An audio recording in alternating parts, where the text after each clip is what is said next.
Mesdames, Messieurs, bonsoir et merci de vous être déplacés. Je suis très heureuse de prendre la parole ce soir. Je m'appelle Dilia Antonioli, j'ai 40 ans. Je suis mariée, mère d'une petite fille de 3 ans et demi et belle-mère de 2 enfants de 11 et 14 ans. Nous formons donc ce que l'on appelle une famille recomposée. J'enseigne l'anglais dans le primaire à l'école des Révoirs et j'habite le quartier dans l'immeuble des Bougainvilliers. Mon grand-père était Paul Barral, aussi surnommé le capitaine par les gens du port. D'ailleurs, il avait son atelier juste là. Il était guide aux grottes du jardin exotique. Ma grand-mère, Reine Barral, était gardienne de chalet de nécessité, dame pipi en réalité. Ma mère, Brigitte Barral, est gardienne au cimetière. Voyez, il n'y a pas de sous-métier.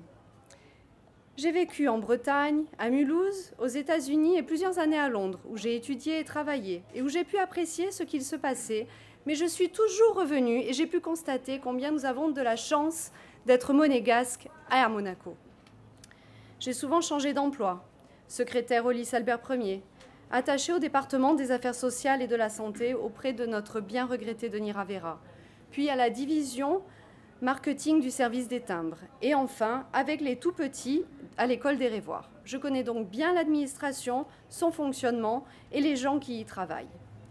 Je suis concernée par un grand nombre de sujets, comme l'enfance et l'éducation, de par ma situation familiale et professionnelle.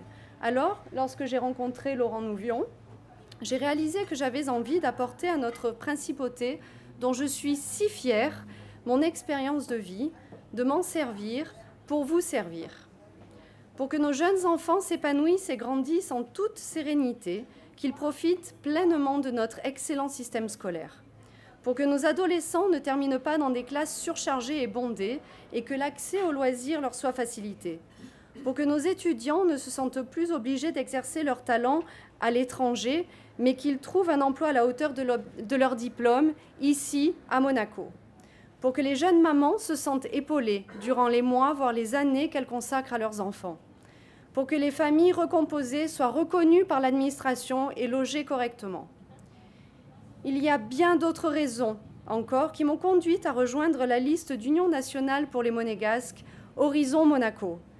Mais ce n'est pas l'objet de ce soir. Ce soir, c'est vous qui avez la parole.